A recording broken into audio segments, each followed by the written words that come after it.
Hello student, welcome to my channel basic study note. This is Sandhya Saini. Student, आज हमारा एक नया टॉपिक स्टार्ट होने जा रहा है। चैप्टर 5 विनिमय विपत्र, प्रतिज्ञा पत्र एवं हुंडी संबंधी साधारण लेखे। ठीक है स्टूडेंट, आज जो हमारा जो टॉपिक होगा वो हमारा टॉपिक होगा विनिमय विपत्र से संबंधित। ठीक है, तो विनिमय विपत्र होता क्या है इसके बारे में आज हम बताएंगे। इसके सारे टॉपिक हम आपको बताएंगे। उसके जो मेन टॉपिक होंगे वो सारे मैं अभी आपको सीक्वेंस में बता देती हूँ। ठीक है, और यही टॉपिक हमारे एग्जाम से रिलेटेड आने वाले हैं।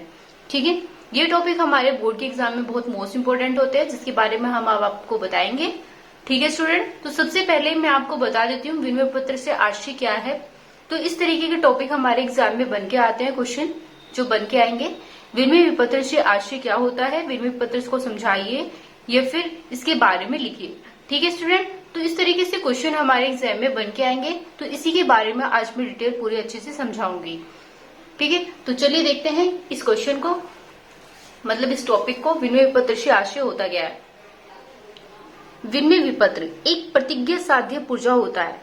यह व्यापार में भुगतान करने का महत्वपूर्ण साधन है। माल का विक्रेता शीघ्र भुगतान प्राप्त करना चाहता है और माल का क्रेता भुगतान करने के लिए कुछ समय चाहता है। तो यहाँ पर दो चीजों के बारे में बात की गई है, विक्रेता और क्रेता के बारे में। जैसा कि यहाँ पर दिया गया था, जैसे मैंने बताया अभी थोड़ी देर पहले, कि विक्रेता शीघ्र भुगतान करना चाहता है और क्रेता भुगतान कुछ समय के लिए चाहता है। ठीक है, यानी कि उसको समय चाहिए भुगतान करने के लिए और ये शीघ्र भुगतान प्राप्त करना चाहता है। तो यहाँ पर दो चीजें बात की गई है विक्रेता और क्रेता के बारे में। चलिए देखते हैं आगे। इस प्रकार विक्रेता और क्रेता दोनों की इच्छाओं को पूरा करने के लिए एकमात्र साधन विनिमय विपत्र ही है। तो यानी कि विक्रेता और क्रेता की जो दोनों की इच्छाओं को पूरा करने के लिए एक विनिमय विपत्र बनाया गया है। उस विनिमय विपत्र को क्या कहा जाता है, बिल ऑफ एक्सचेंज भी कहा जाता है।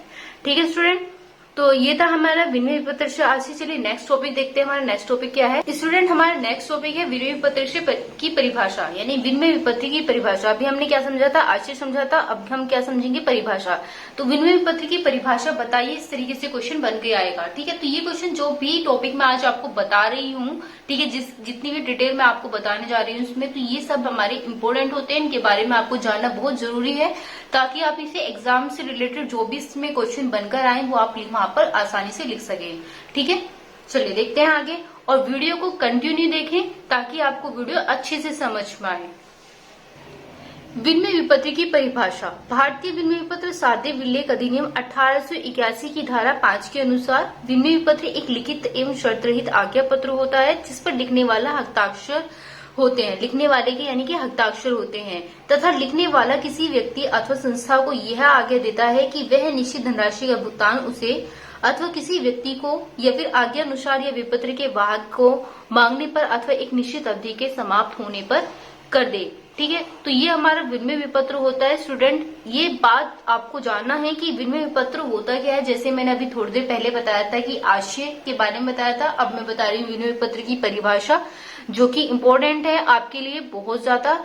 तो ये चीज जानना जरूरी है कि विनिमय विपत्र कैसा होता है। एक लिखित होता है और शर्त रहित आज्ञा पत्र होता है। ठीक है, इसे लिखने वाला के हस्ताक्षर भी उस पर होने जरूरी होते हैं। तो स्टूडेंट, ये चीज आपको जानना बहुत जरूरी है, विनिमय पत्र में क्या क्या चीज होती है। ठीक है, चलिए नेक्स्ट टॉपिक देखते हैं। हमारा नेक्स्ट टॉपिक होगा विनिमय पत्र का नमूना। ठीक है, विनिमय विपत्र का नमूना जानना भी बहुत जरूरी है। विनिमय पत्र का नमूना यदि आप एग्जाम में बनाकर आए तो वो भी आपके अच्छे मार्क्स लेकर आएगा। ठीक है, तो इसलिए विनिमय पत्र का नमूना अभी हम आपको बताएंगे कि विनिमय पत्र का नमूना किस तरीके से बनाया जाता है। स्टूडेंट, जैसे कि आप देख रहे हैं विनिमय पत्र का नमूना, जिसमें यहाँ पर दे रखा है ₹1000, यानी कि जरूरी नहीं है 1000 रुपए यहीं पे लिखा रहे, यहाँ पर काफी भी अमाउंट लिखी जा सकती है। यहाँ पर आप अपनी जगह लिख सकते हैं, दिनांक लिखेंगे जिस दिन डेट में आप बना रहे हो, फिर यहाँ पर टिकट लिखा हुआ होता है। ठीक है स्टूडेंट, उसके बाद में यहाँ पर अवधि लिखी होती है, आज से 2 पश्चात यानी 2 माह पश्चात, अथवा मुझे और मेरी आज्ञा अनुसार 1000 रुपए भुगतान कीजिए। तो इस तरीके से हम अपनी ये डिटेल ले सकते हैं। जरूरी नहीं है कि 2 माह के लिए ही हो, अदर ज्यादा भी हो सकता है। ठीक है, फिर उसके बाद में यहाँ पर सेवा में जिसने दिया है उसका नाम, फिर उसके बाद स्वीकृत यानी कि कौन स्वीकार कर रहा है, कौन ले रहा है, फिर जो लिख रहा है उसका नाम यहाँ पर आ जाएगा। तो स्टूडेंट, आपने क्या क्या चीज देखी, इसमें ये चीजें भी पूछ सकते हैं कि विनिमय पत्र में कितने टाइप यानी कि कितने तरीके में क्या क्या चीजें आती हैं। स्थान में तिथि आती है, टिकट आता है लिखा हुआ, अवधि आती है, भुगतान तिथि, धनराशि, स्वीकर्ता का नाम और मूल्य प्राप्त होता है। ठीक है, ये चीजें हमारे यहाँ पर लिखी हुई होती है और ये जानना बहुत जरूरी है स्टूडेंट। यही चीज अगर आप विनय विपत्र का नमूना अगर एग्जाम में बनाकर आते हैं तो आपके नंबर अच्छे आएंगे। ठीक है, इस तरीके से यदि क्वेश्चन पूछा जाता है। चलिए नेक्स्ट टॉपिक देखते हैं। नेक्स्ट टॉपिक हमारा क्या है? हमारा नेक्स्ट टॉपिक है विनय विपत्र के पक्ष। ये भी हमारा बहुत बार पूछा जाता है और ये जानना भी बहुत जरूरी है कि विनय विपत्र के पक्ष कितने होते हैं। ठीक है, तो चलिए देखते हैं विनय विपत्र के पक्ष। स्टूडेंट जैसे कि यहाँ पर आप देख रहे हैं विनय विपत्र के पक्ष 3 प्रकार के होते हैं। लेखक या आहर्ता, स्वीकर्ता भुगतान करने वाला आहर्ता आहार्थी, और पाने वाला या प्राप्तकर्ता। तो इसे ड्रॉवर बोलते हैं और ये हमारा ड्रॉवी होता है और ये पे होता है। ठीक है, तो लेखक या आहर्ता ये भी जानना है कि लेखक कौन होता है। यह वह व्यक्ति होता है जो विनय पत्र को लिखता है। ठीक है, जो लिखता है वो लेखक होता है और जो स्वीकार करने वाला होता है वो स्वीकारक होता है। ठीक है, तो यहाँ पर क्या दे रखा है? यह व्यक्ति उधार माल बेचता है, बिल पर अपने हस्ताक्षर करता है और विनय पत्र की धनराशि प्राप्त करता है। नेक्स्ट टॉपिक में क्या दे रखा है? स्वीकर्ता भुगतान करने वाला आहार्थी यानी कि जो ड्रॉवी कहलाता है, यह वह व्यक्ति होता है जिस पर विनय पत्र लिखा जाता है। ठीक है, तथा जो विनय पत्र पर अपनी स्वीकृति देता है। तो यह व्यक्ति माल का उधार खरीदता है और ऋणी भी कहलाता है और निश्चित अवधि के पश्चात धन का भुगतान करता है। थर्ड नंबर पर पाने वाला या प्राप्तकर्ता होता है। यह वह अवधि होता है जो एक निश्चित अवधि के लिए पश्चात स्वीकारक से विनय पत्र की धनराशि प्राप्त करता है। यह विनय पत्र को लिखने वाला और उसकी ओर से कोई अन्य व्यक्ति हो सकता है। यदि विनय पत्र बैंक से भुना लिया जाए तो यह बैंक प्राप्तकर्ता भी कहलाता है। ठीक है, तो ये तीनों चीज आपने जान ली। जो लिखता है वो लेखक होता है और जो स्वीकारक होता है स्वीकर्ता है वो अपना क्या करता है? स्वीकार करता है। उसके बाद वो ऋणी भी कहलाता है। पाने वाला क्या होता है यहाँ पर? जैसे कि मैंने अभी बताया था, पाने वाला यहाँ पर प्राप्तकर्ता कहलाता है यानी कि पे। स्टूडेंट ये चीज आपने तीनों चीज समझी। ये तीनों चीज अभी आप अच्छे से देख लें, समझ लें, क्योंकि इसी से रिलेटेड मैं आगे आपको न्यूमेरिकल क्वेश्चन बताऊंगी। अभी मैंने सिर्फ थ्योरिकल बताया है कि लेखक क्या होता है, स्वीकर्ता कौन होता है, पाने वाला प्राप्तकर्ता भी कौन होता है। इन तीनों के बारे में मैंने अच्छा टॉपिक आपको समझाया है और यही आपका क्वेश्चन में पूछा जाता है कि मान ले कि विनय विपत्र के पक्ष कितने होते हैं, कितने प्रकार के होते हैं, कौन कौन से होते हैं, उनके बारे में बताइए। इस टाइप से क्वेश्चन आपका एग्जाम में बन करके आ भी सकता है। ठीक है, तो ये चीजें आपको जानना बहुत जरूरी है, जिसके बारे में हम कुछ न्यूमेरिकल क्वेश्चन करने वाले हैं आने वाले, उसके बारे में आपको पूरी डिटेल जानना बहुत ज्यादा जरूरी है। तो मैं फिर से बोल रही हूँ, तो वीडियो को कंटिन्यू देखते रहिए। ठीक है, चलिए आगे नेक्स्ट टॉपिक पर। नेक्स्ट टॉपिक होगा वो विनय विपत्र की स्वीकृति होगा। विनय विपत्र की स्वीकृति कौन लेता है, कौन करता है, इसके बारे में भी आपको जानना बहुत ज्यादा जरूरी है। चलिए देखते हैं विनय पत्र की स्वीकृति कौन करता है। जब विनय पत्र लिखा जाता है तो लिखने के बाद में उसे स्वीकृति हेतु विपत्र के देनदार या लेख पात्र के पास भेजा जाता है। ठीक है स्टूडेंट, देनदार विपत्र के मुख पर स्वीकृति शब्द लिखकर उन्हें अपने हस्ताक्षर करने के लिए यानी उसे वापस कर देता है और इसी क्रिया को क्या कहते हैं? विपत्र की स्वीकृति भी कहते हैं। तो स्टूडेंट ये चीज तो आपने जानी कि जो भी लिखता है वो लेखक होता है और जो लिखने के बाद उसे स्वीकृति देने के बाद विपत्र देनदार या लेख पात्र होता है, यानी जिसके पास भेजा जाता है वही स्वीकृति होता है, यानी जिसके पास भेजेंगे वो स्वीकार करेगा, उसे ही क्या कहेंगे? विपत्र की स्वीकृति कहेंगे।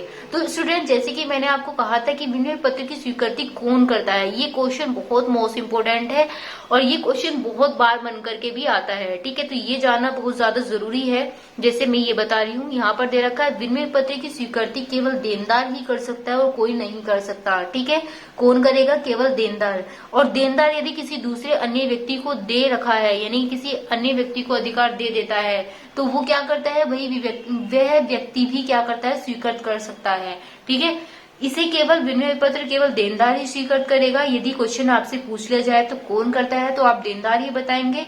ठीक है, और यदि आपसे कह दे कि देनदार के अलावा कौन कर सकता है, लेकिन वही कर सकता है जिसे देनदार यह अधिकार दे सके, किसी अन्य व्यक्ति को अधिकार दे रखा हो कि इसे विपत्र को स्वीकृति कर सके। ठीक है, तो ये हमारा विनय पत्र की स्वीकृति करता है। ठीक है, यहाँ पर क्या दे रखा है? प्रतिनिधि या एजेंट को स्वीकृति देते समय यह स्पष्ट रूप से लिख देना चाहिए कि अमुक व्यक्ति की ओर से स्वीकृति दे रहा है। किसकी ओर से दे रहा है? अमुक व्यक्ति की ओर से दे रहा है। तो विपत्र की स्वीकृति आपने जानी। ठीक है, साथ ही आपने ये भी जाना कि विपत्र की स्वीकृति कौन कर सकता है? देनदार कर सकता है। चलिए नेक्स्ट पॉइंट देखते हैं, हमारा नेक्स्ट टॉपिक क्या है। स्टूडेंट हमारा नेक्स्ट टॉपिक है स्वीकृति के भेद। स्वीकृति के भेद कितने प्रकार के होते हैं। तो इस तरीके से क्वेश्चन बनकर आएगा आपके एग्जाम में। तो स्वीकृति के भेद जानना भी बहुत ज्यादा जरूरी है। स्वीकृति के भेद होते क्या है। स्टूडेंट जैसे कि आप देख रहे हैं, स्वीकृति के भेद दो प्रकार के होते हैं, साधारण स्वीकृति और विशेष या मर्यादित स्वीकृति। तो यहाँ पर दोनों के बारे में हम आपको समझाएंगे। जैसा कि आप देख रहे हैं, साधारण स्वीकृति, जब ऋणी या देनदार विपत्र के ऊपर केवल स्वीकृत शब्द लिखकर अपने हस्ताक्षर कर देता है, उसे साधारण सामान्य स्वीकृति, पूर्ण या फिर शर्त रहित भी कहा जा सकता है। तो स्टूडेंट किस तरीके से पूछा जाएगा, वो साधारण भी बोल सकता है, साधारण स्वीकृति, सामान्य स्वीकृति, पूर्ण स्वीकृति या शर्त रहित स्वीकृति। तो इस तरीके से आपसे पूछा जा सकता है। नेक्स्ट में क्या दे रखा है, इसी का टॉपिक है विशेष या मर्यादित स्वीकृति। मर्यादित स्वीकृति को क्या बोलते हैं, जब ऋणी या देनदार विपत्र को कुछ शर्तों के साथ स्वीकार करता है, यानी कि स्वीकार करता है, उसे विशेष स्वीकृति, असाधारण स्वीकृति या फिर सीमित स्वीकृति या फिर ये बोल सकते हैं सशर्त स्वीकृति भी कहा जा सकता है। ठीक है स्टूडेंट, ये चीज आपको जानना बहुत जरूरी था। दोनों टॉपिक आपके बहुत मोस्ट इंपोर्टेंट है कि स्वीकृति के भेद कितने प्रकार के होते हैं। दो प्रकार के होते हैं, साधारण स्वीकृति और विशेष या मर्यादित स्वीकृति। ठीक है स्टूडेंट, ये आपने समझा। अब स्टूडेंट हमारा नया टॉपिक यानी कि विनिमय विपत्र के भेद या प्रकार बताइए। अभी तक तो हमने स्वीकृति के भेद बताए थे, अब हम क्या बताएंगे, विनिमय विपत्र के भेद या प्रकार बताएंगे। ठीक है, स्वीकृति और विनिमय विपत्र के भेद में हम डिफरेंस भी बताएंगे। जैसे कि अभी हमने बताया था स्वीकृति दो प्रकार की, स्वीकृति के भेद दो प्रकार के होते हैं, इसी तरीके से हो सकता है विनिमय विपत्र के भी कितने प्रकार के भेद होंगे वो आप जानने के लिए देखिए। विनिमय विपत्र के भेद या प्रकार यानी कि चार प्रकार के होते हैं। जैसे कि यहाँ पे दे रखा है, सबसे पहले स्थान के आधार पर। स्थान के आधार पर स्टूडेंट दो प्रकार के होते हैं। इसी तरीके से अवधि के आधार पर, व्यापारिक चलन के आधार पर या भुगतान लेखी के आधार पर होता है। ठीक है स्टूडेंट, यहाँ पे चार टॉपिक है, चारों टॉपिक को अच्छे से समझिए और जानिए कि ये विनिमय विपत्र के भेद हैं। ठीक है, तो विनिमय विपत्र के भेद ये क्वेश्चन बनकर आएगा आपके एग्जाम में, तो ये भी इंपोर्टेंट है। चलिए देखते हैं यहाँ पे स्थान के आधार पर, यानी कि क्वेश्चन हमसे एग्जाम में पूछ लिए जाते हैं।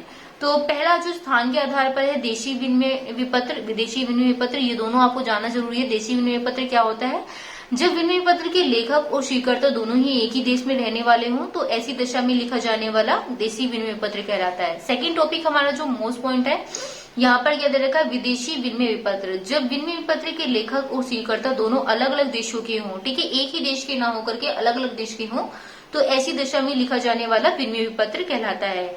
अवधि के आधार पर भी हमारे दो ही प्रकार के विनिमय पत्र होते हैं, जैसे कि दर्शनीय विनिमय पत्र और मुद्दती विनिमय पत्र। तो दर्शनीय विनिमय पत्र क्या होता है, वह विनिमय पत्र जिसका भुगतान मांग पर या फिर भुगतानकर्ता के सामने प्रस्तुत करने पर कर दिया जाता है, दर्शनीय विनिमय पत्र कहलाता है। इसको स्वीकार करना या इस पर टिकट लगाना आवश्यक नहीं होता, इसमें मांग प्रदर्शन एवं प्रदर्शन प्रस्तुत करने पर आदि शब्द लिखे जाते हैं। ठीक है, यहाँ पर क्या दे रखा, मुद्दती विनिमय पत्र में क्या है, इन दोनों में डिफरेंस बताया जा रहा है। एक तरीके से ये क्वेश्चन बन के आ जा सकता है, अंतर भी आ जा सकता है। दर्शनीय विनिमय पत्र और मुद्दती विनिमय पत्र में अंतर बताइए, तो आप किस तरीके से बताएंगे, बस आपको ये लिखना है, कुछ नहीं करना है।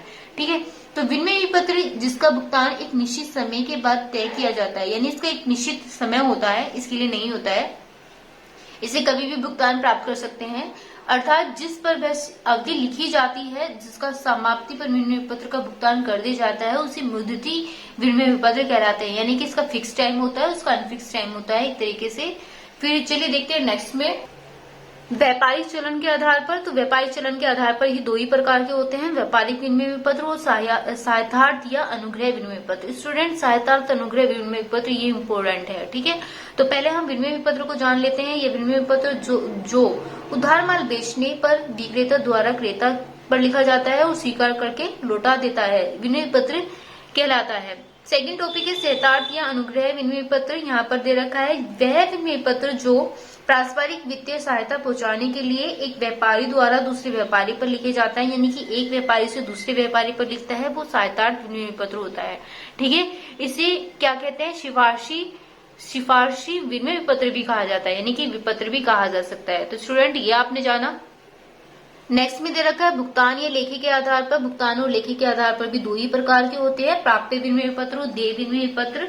अब प्राप्य विनिमय पत्र होता क्या है, वह व्यक्ति जो विनिमय पत्र को लिखता है, ठीक है, और निश्चित तिथि पर भुगतान प्राप्त करने का अधिकारी भी होता है, देनदार की स्वीकृति के पश्चात विनिमय पत्र को प्राप्त कर देता है। लेता है, यानी कि ठीक है, उसे प्राप्य विनिमय पत्र कहते हैं। और देय विपत्र में क्या करता है, वो स्वीकृति लेने के पश्चात लेनदार को लौटा देता है। सिर्फ इन दोनों में दो ही डिफरेंस है जो आपको ज्यादा याद रखने का वो है। एक इस प्राप्य में तो वो बोलेगा निश्चित तिथि भुगतान प्राप्त करने का अधिकारी कौन होता है, देनदार होता है, और इसमें कौन होता है, लेनदार होता है, यानी लेनदार को लौटा दिया जाता है। देनदार विनिमय पत्र कहलाता है। तो यहाँ पर आपने जाना इसका एक मेन पॉइंट मैं आपको जो आसानी से आपको समझ में आ जाए, यानी कि आप इसे याद कर सके। एक ही विनिमय पत्र में एक व्यक्ति लिखने वाला लेनदार के लिए प्राप्य विपत्र होता है, और विपत्र दूसरे व्यक्ति स्वीकर्ता या लेनदार के लिए देय विपत्र होता है। ठीक है, तो लेनदार और देनदार दोनों इसके बारे में बता रहे हैं कि भुगतान हम किस किस तरीके से कर सकते हैं। तो स्टूडेंट आपने ये टॉपिक जाना। हमारा जो नेक्स्ट टॉपिक होगा वो व्यापारिक विपत्र या अनुग्रह विपत्र में अंतर होगा। ये जानना भी बहुत ज्यादा जरूरी है कि व्यापारिक विपत्र और अनुग्रह विपत्र में अंतर बताइए। ये क्वेश्चन बहुत आता है, ये क्वेश्चन किस तरीके से बनकर आएगा ये भी आप सबको समझा देते हैं। तो स्टूडेंट यहाँ पर दे रखा है व्यापारिक विनिमय पत्र, सहायतार्थ या विनिमय पत्र। ठीक है, कारण सबसे पहले जान लेते हैं। इसमें लेन देन प्रतिफल के बदले लिखे जाते हैं, और इसमें क्या करते हैं, प्रतिफल के बदले लिखे तो जाते हैं लेकिन थोड़े थोड़े समय के लिए, आर्थिक सहायता के लिए लिखे जाते हैं। ठीक है स्टूडेंट, ये किसके लिए है, सहायतार्थ के लिए। उद्देश्य है व्यापारिक विनिमय पत्र का उद्देश्य इसका स्वीकर्ता में अपने ऋण को वसूल करना होता है, और सहायतार्थ अनुग्रह विपत्र में यह विनिमय पत्र में एक या दोनों पक्षों में पारस्परिक आर्थिक सहायतार्थ लिखे एवं स्वीकार किए जाते हैं। थर्ड पॉइंट, पक्षकारों में संबंध भी होता है। इसमें दोनों पक्षकारों में लेन देन और लेनदार और देनदार दोनों होते हैं, और इसमें केवल क्या होता है, मित्रता या सहयोगी संबंध किसमें होता है, सहायतार्थ में। ठीक है, जब भी हम किसी की हेल्प करते हैं तो क्या करते हैं, मित्रता और सहयोगी संबंध बन जाते हैं। फिर इसके बाद में है प्रयोग, इससे भुगतान की तिथि तक अपने पास रखा जाता है अथवा लेनदार के पक्ष में बेचान किया जाता है, अथवा बैंक से बट्टे पर भुनाया जा सकता है। किसमें, व्यापारिक विनिमय पत्र में। ठीक है, ऐसे ही हमारा सहायतार्थ अनुग्रह विनिमय पत्र में भी बोला गया है किसी स्वीकृति के बाद तुरंत बैंक में बट्टे के लिए भुनाकर आवश्यकता पूर्ति कर ली जाती है। लास्ट टॉपिक एक और बता देते हैं हम आपको, दायित्व, यानी कि किस किस का दायित्व किस किस तरीके से किया जाता है, यानी किसका दायित्व क्या होता है। तो इसमें स्वीकृति दायित्व जो होता है वो व्यापारिक विनिमय पत्र का होता है। लेखक के प्रति तब तक बना रहता है जब तक कि वह विपत्र के धारक को उसका भुगतान न कर दे। ठीक है, ऐसी अनुग्रह विनिमय पत्र में भी कहा है कि लेखक एवं स्वीकर्ता दोनों एक दूसरे के प्रति वैधानिक रूप से उत्तरदायी नहीं होते हैं। तो ये टॉपिक था आज का हमारा। तो स्टूडेंट लास्ट टॉपिक है आज का हमारा एक और, विनिमय पत्र एवं चेक में अंतर। तो आज विनिमय पत्र एवं चेक में अंतर और जान लेते हैं। ठीक है, क्या होते हैं अंतर, विनिमय पत्र एवं चेक में अंतर। सबसे पहले क्या दे रखा है, विनिमय पत्र, और इधर क्या दे रखा है, चेक। चेक हमेशा बैंक के लिए होता है, ये बात याद रखना। जब भी चेक के बारे में बात की जा रही है तो यहाँ पर बैंक के बारे में बात की जा रही है। ठीक है स्टूडेंट, चलिए पक्ष जिस पर लिखते हैं, विनिमय पत्र अभी हमने बताया था ऋणदाता पर लिखा जाता है, और ये किस पर बताया था अभी हमने, बैंक पर। फिर उसके बाद में स्वीकृति, विनिमय पत्र की स्वीकृति कौन करता है, आवश्यकता के अनुसार होता है, और इसमें आवश्यकता की स्वीकृति की आवश्यकता नहीं होती है। ठीक है, हमें उसे स्वीकार करने की जरूरत नहीं है, किसे, बैंक को। रेखांकन, इसका रेखांकन नहीं किया जा सकता है, इसका रेखांकन कर सकते हैं। टिकट पर इसका मूल्य अनुसार टिकट लगाया जाता है, और इस पे टिकट नहीं लगाया जा सकता। ठीक है, बैंक में टिकट का कोई मतलब नहीं होता है। यहाँ पर बैंक लिखता है तो वो टिकट का कोई मतलब नहीं रहेगा, लेकिन विनिमय पत्र में अभी हमने टिकट आपको दिखाया था। ठीक है, जिसपे लिखा हुआ था। फिर उसके बाद में है प्रकार, ये देशी और विदेशी दोनों के लिए होता है, और ये केवल देश की सीमाओं के अंदर किया जा सकता है। क्या, बैंक का कार्य।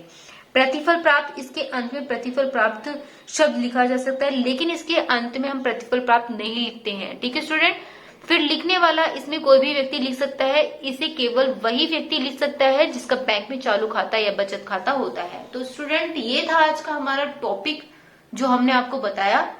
आज हमने जितने भी विनिमय पत्र से रिलेटेड संबंधित जितने भी हमने विनिमय पत्र के बारे में बताया है, समझाया है, ये क्वेश्चन आपके बनकर एग्जाम में आते हैं। इसी तरीके से आपको इसके बारे में हमने जितना भी समझाया है वो आपने जाना कि क्या होता है विनिमय पत्र। विनिमय पत्र के बारे में हमने पूरी डिटेल बताई कि विनिमय पत्र, इसके आशय, विनिमय पत्र की परिभाषा, विनिमय पत्र का नमूना भी दिया। साथ ही हमने विनिमय पत्र के पक्ष में विनिमय पत्र की स्वीकृति के भेद, विनिमय पत्र के भेदीय प्रकार, व्यापारिक विपत्र, अनुग्रह विपत्रों में अंतर, और विनिमय पत्र एवं चेक में अंतर भी बताया। ठीक है स्टूडेंट, तो ये था हमारा आज की वीडियो में विनिमय पत्र शास्त्री नया टॉपिक जो था।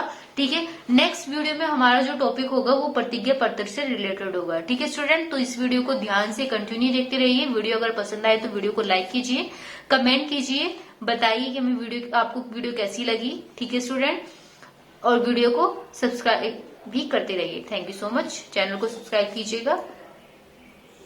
Thank you.